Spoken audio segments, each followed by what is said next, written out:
નમસ્કાર મિત્રો, સ્વાગત છે બધા મિત્રોનો અમારી યુટ્યુબ ચેનલમાં। હું છું આપનો મિત્ર ભાવિ વઘાસિયા। તો મિત્રો, ખાસ કરીને આ વિડીયોના માધ્યમથી આપણે વાત કરવાની છે મગફળીની બજારની સ્થિતિ અને આગામી દિવસોમાં મગફળીના ભાવ વધવાની સંભાવના છે કે નહીં તે વિશેની વાત આ વિડીયોમાં કરીશું। તો વિડીયોને છેલ્લે સુધી જોવા વિનંતી।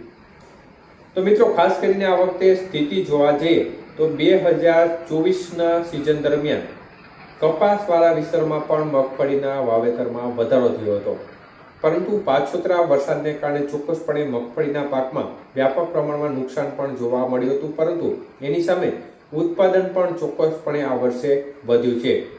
ત્યારે ખેડૂત મિત્રોને ઉત્પાદનનો સપોર્ટ ચોક્કસપણે મળ્યો છે।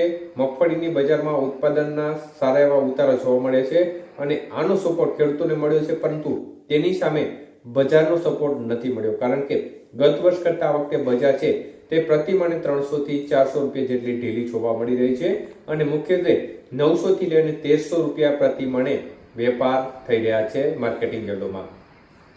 તો ખૂબ સારી ક્વોલિટીની મગફળી હોય તો એ ખેડૂતોને 1200-1300 આજુબાજુ ભાવ મળ્યા છે। બાકી મોટા ભાગની મગફળી છે તેમાં 900 થી 1000 રૂપિયા પ્રતિ મણે વેપાર થયા છે। તો આ વચ્ચે ખેડૂતોને મજબૂરીથી ટેકાના ભાવે વેચવા મજબૂર થવું પડ્યું છે અને ખાસ કરીને સરકાર દ્વારા 1356 રૂપિયા પ્રતિ મણ ટેકાનો ભાવ જાહેર થયો છે।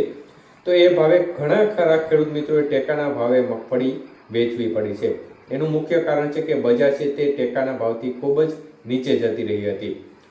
તો આ વચ્ચે સમાચાર એવા છે કે જે ચીનની ખરીદી હોય છે તે છેલ્લા 2 વર્ષથી ખૂબ જ મંદ જોવા મળી રહી છે અને કપાસિયા બજારનો કે ખોળનો કોઈ ટેકો જોવા મળી રહ્યો નથી, જેને પરિણામે મગફળીની બજાર ખૂબ જ ઢીલી જોવા મળી રહી છે અને ચોક્કસપણે ટેકાના ભાવે જે પણ ખેડૂત મિત્રોએ મગફળી વેચી છે તેમને સારો એવો લાભ મળ્યો છે, કારણ કે જે માર્કેટિંગ યાર્ડમાં એ જ મગફળીને લઈ જાય તો એ મગફળીના ભાવ ખૂબ નીચે આવે, એની સામે ટેકાનો ભાવ છે તે ચોક્કસપણે આ વખતે ખેડૂતોને ફાયદારૂપ સાબિત થયો છે।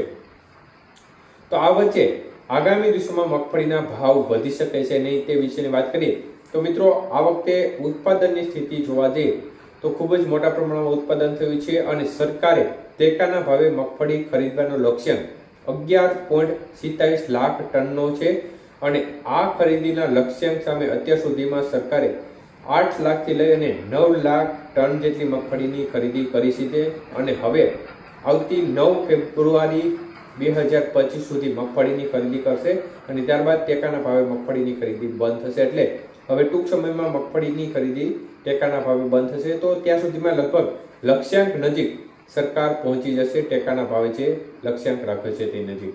ત્યારે આ સ્થિતિ ચાલુ રહેશે, પરંતુ ત્યારબાદ જે ઉનાળુ મગફળીના વાવેતર થયા છે તે મગફળી મજબૂરીથી યાર્ડમાં લઈ જવી પડશે। તો હાલની સ્થિતિ પ્રમાણે જોવા જઈએ તો જે ઉત્પાદન છે તેના લગભગ 15-20% જેટલી મગફળી સરકાર ખરીદશે અને બાકીની મગફળી ખેડૂતોની યાર્ડમાં લઈ જવી પડશે ચોક્કસપણે।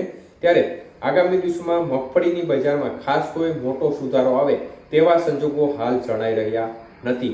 એટલે મગફળીની બજાર અત્યારે જે પ્રકારનું વલણ જોવા મળી રહ્યું છે 900 થી 1300નું, તો એ રેન્જમાં જ અથડાયા કરશે તે પ્રકારની સ્થિતિ દેખાઈ રહી છે અને જો કોઈ મોટો ઓર્ડર કોઈ મોટા દેશ તરફથી મળે તો ચોક્કસપણે થોડો ઉછાળો જોવા મળે, બાકી ખાસ કોઈ મોટા ઉછાળાની સંભાવનાઓ હજી પણ મગફળી બજારમાં જોવા મળે તેવી સંભાવનાઓ ઓછી લાગી રહી છે। આભાર।